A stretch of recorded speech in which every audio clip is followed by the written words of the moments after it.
material producido, investigado por Roberto Landívar y otros parlamentarios, sin lugar a dudas metió en problemas a muchos potentados políticos, empresarios y cuando no a las transnacionales. Entonces comenzó una guerra sin cuarteles contra Landívar, tanto que, bueno, el único canal que se prestó en ese momento a esa guerra sin cuarteles fue el de Carlos Mesa, Amalia Pando y Mario Espinosa. Mario Espinosa era una suerte de cacique de la prensa, alguna conferencia de prensa que había, Mario Espinosa les hacía una seña y los periodistas abandonaban el salón y no terminaban de escuchar la conferencia, o si bien escuchaban la conferencia, decidían simplemente no difundir el material. Era un manejo de PAT increíble de la noticia. Entonces, en directa represalia por toda esta campaña de desprestigio que estaba viviendo Roberto Landívar por haber hecho la denuncia sobre los cascos azules, sobre los fusiles Galil, es otro de los libros que no lo tengo a mano, pero prometo traerlo mañana, los fusiles Galil, que involucran a varios ministros de Estado, involucra al exministro de Defensa, Fernando Kiefer, muestra con pruebas contundentes los negociados que se hicieron con la compra de los fusiles Galil, muestra los negociados con testimonios del documental que vieron hace un momento, Los Cascos Azules, testimonio de todo lo que pasó con aquellos 400 efectivos entrenados cuando salió otro contingente, que lo vamos a volver a pasar al finalizar el programa. Y bueno, esto generó un malestar y Carlos Mesa promocionó toda una campaña, no solamente contra Landívar, sino contra el Banco Videsa. Era un poder gigante contra Roberto Landívar Roca. ¿Qué sucede en aquel momento? Roberto Landívar Roca no desiste en el intento, no se rinde, es testarudo, e inicia una investigación y un proceso contra Carlos Mesa, por 3 temas.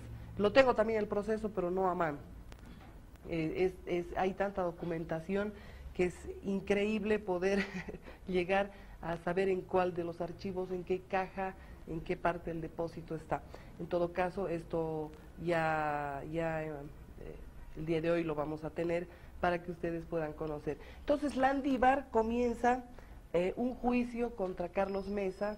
Este juicio es por la estafa a Canal 7 de $1,5 millones y por la estafa de $3 millones a la Lotería Nacional. Entonces Carlos Mesa instruye a todos sus periodistas que le den duro, le den con todo a Landívar.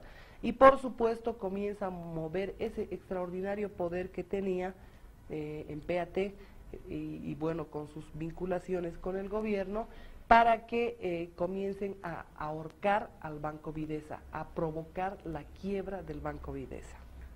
Entonces, la campaña se inicia en PAT y durante todos los días de prácticamente 2 años se viene una campaña total de desprestigio contra Roberto Landívar. Él logra presentar documentación contra la estafa que hace Carlos Mesa a Canal 7 de $1,5 millones, con incluso correspondencia fraguada. La correspondencia también la tenemos. Luego hace la misma denuncia sobre el tema de la lotería y sobre todo el patrimonio nacional que administran sus padres, parte de lo que ellos han vendido ya al exterior.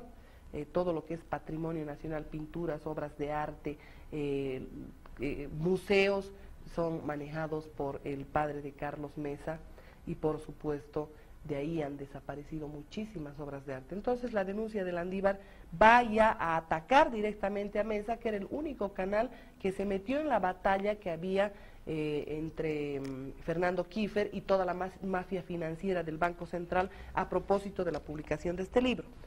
Por estas denuncias, ¿qué hay en estas denuncias? Primero, se cobran cheques multimillonarios, nadie dice nada. Cada iguala profesional que cobra Héctor Santa Cruz y el bufete de Sánchez Berzaín es de 15 millones de bolivianos. O sea, hacer un escrito, un documento, cuesta 15 millones de bolivianos y está acá. Entonces, Todo esto denuncia Landívar. Jacques Trigo está metido en esto. Sustituyen la garantía de un edificio gigante por la garantía de una casita y bueno, se reparten las ganancias con la gente de la superintendencia. En resumidas cuentas, bueno, quien quiera comprar este libro sería fantástico que lo hiciera así y llegaría a comprender mejor las mafias financieras del país. En resumidas cuentas, se devela todo lo que significaba ese gran negocio de quebrar bancos en Bolivia. Y recordemos el Banco de Potosí, Banco Sur, Banco de Cochabamba. Y los quebradores de banco, escuche bien, eran los liquidadores. Por ejemplo, en el Banco Big Beni lo teníamos a Alfredo Alexander Ponce de gerente. El de gerente de banco, quebrador de un banco, se va del liquidador al Banco Santa Cruz. No nos olvidemos, Banco Sur, Banco Cochabamba, Banco Potosí y bueno, una serie de bancos, incluido el Banco Videsa. Entonces, el día de la interpelación que va este señor llamado Jacques Trigo al Parlamento, va por supuesto furioso, se da el tratamiento de sesión reservada y toda la prensa se queda aguardando afuera. Él va a responder sobre los cuestionamientos de las quiebras del Banco Sur y el Banco Cochabamba. Pero cuando sale, al interceptarse con la prensa, en lugar de decirle a la prensa, miren, señores de la prensa, he presentado mis descargos, él dice, el Videsa está en problemas y lo vamos a intervenir. Por lo tanto, ese anuncio de la máxima autoridad de bancos del país genera una corrida que ni el banco más poderoso del mundo iba a resistir. Y es así como también acción de represalia, no se rinde Landívar, sigue denunciando todos los manejos que hay, incluido de su banco intervenido, comienza una batalla campal contra Landívar, una batalla pero de desprestigio y además de fabricación de pruebas contra él, y nosotros vamos a ver otro de los temas que provocó precisamente esta caída. Hemos recibido en la Brigada Parlamentaria Cruceña la denuncia de 408 soldados que fueron capacitados y fueron preparados durante 2 años como soldados profesionales para intervenir o en su caso inclusive luchar para imponer la paz en el mundo, donde las Naciones Unidas así lo determine. La preparación de estas fuerzas especiales profesionales se realizó por cuenta y costo de las Fuerzas Armadas bolivianas, mediante un convenio que realizaron con las Naciones Unidas. Después de 2 años de preparación, de entrenamiento, la primera invitación que recibió Bolivia fue para que un contingente de 70 soldados pudiera trasladarse a Angola.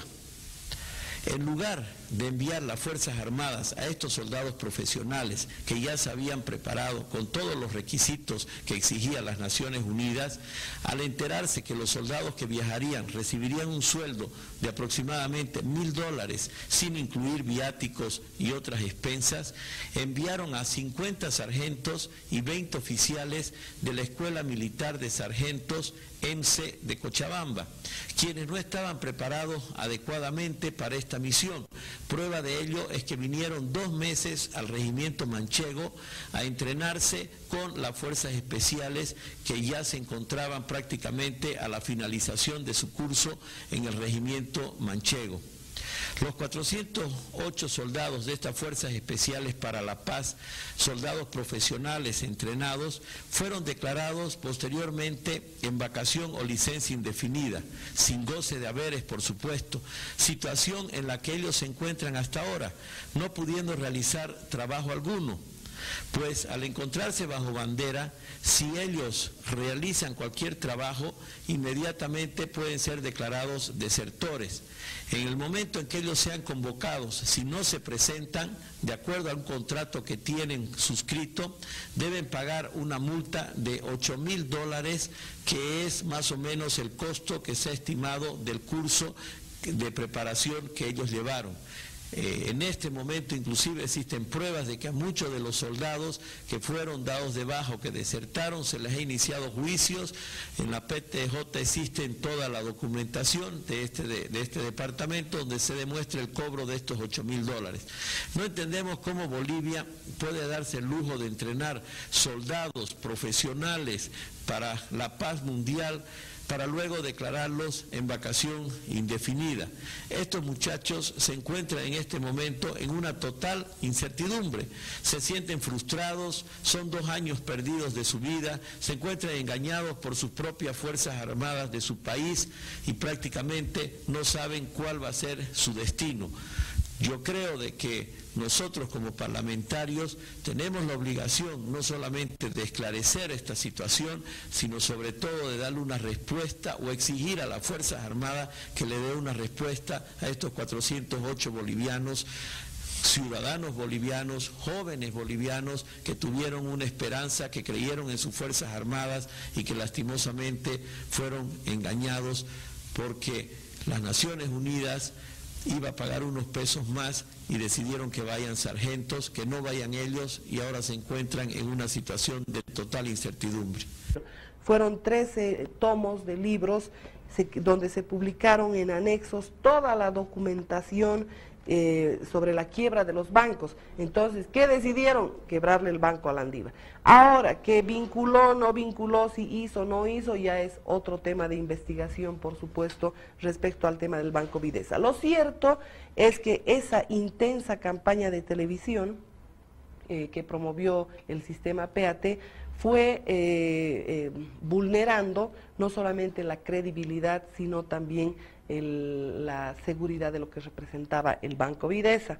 Fue así que incluso los jueces modificaban su conducta, incurrían en la ilegalidad para poder favorecer al todopoderoso Carlos Mesa. Y fue así que Landívar está preso por un certificado médico. Hoy día él está cumpliendo una pena no por lo que representa la quiebra del Banco Videsa, sino porque el Ministerio de Gobierno, después de haberlo metido preso en una gran campaña promovida por el Ministerio de Gobierno, por el sistema PAT, ustedes recordarán, las cámaras de televisión de PAT captaron el momento exacto en el que capturaban a Roberto Landívar en la puerta de su domicilio después de que él volvía de trotar. Fue en el mismo lugar donde también balearon a Ronald Méndez Alpire, quien está como autor de estos libros, y por supuesto, una vez que ingresa al penal, pide permiso para poder ir es decir, para no presentarse a una audiencia. El Ministerio de Gobierno le manda un forense, un médico forense, para ver si realmente se encontraba mal. Entonces, el forense emite un certificado que realmente Landívar se encuentra mal. A él, que teóricamente ha falsificado ese certificado médico, le dan una condena de 2 años. Y a Landívar le dan una condena de 5 años. Y es la condena que está purgando. Cuando llega el momento de su salida, se le niega, atentando contra todo lo que significa el tema de derechos humanos. Las denuncias que hizo Roberto Landívar hacia el año 2000, el único medio de comunicación que le dio cobertura fue Canal 21, Citel, de Johnny Fernández, en el programa Aló Marianela. Esto obviamente generó mucha animadversión, incluso en algún momento que yo me presenté al programa, Johnny Fernández instruyó para que yo no forzara la salida del programa de denuncias, instruyó que se retirara todos los equipos de emisión. El técnico se llevó los equipos indicando que estos equipos estaban en mal estado, y fue la razón por la que no se pudo sacar ese siguiente programa. Lo cierto es que esa presión mediática de la prensa, del sistema PAT, hizo que Landívar no solamente fuera víctima de una quiebra forzada del banco, que después haga o no haga vinculados, haya hecho algunas cosas que no estaban enmarcadas en la ley para tratar de salvar el banco. No nos olvidemos que otro banco con menor encaje, a este tenía una falla de $100.000. El Banco de Santa Cruz tuvo una falla de 30 millones y los 30 millones se los trajo en avión y se los trajo de Argentina inmediatamente para poder evitar la quiebra de este banco. Y ese sí que es realmente un fraude. En todo caso, aseveramos que Landívar, que hoy purga su condena en la cárcel de San Pedro, una condena por un certificado médico emitido por el forense, enviado por el Ministerio de Gobierno, a cuyo forense le dieron 2 años de condena y a Roberto Landívar le dieron 5 años de condena. Cuando le tocó la salida, por los mecanismos del nuevo Código Penal, se le negó y hoy día está cumpliendo una condena ilegal.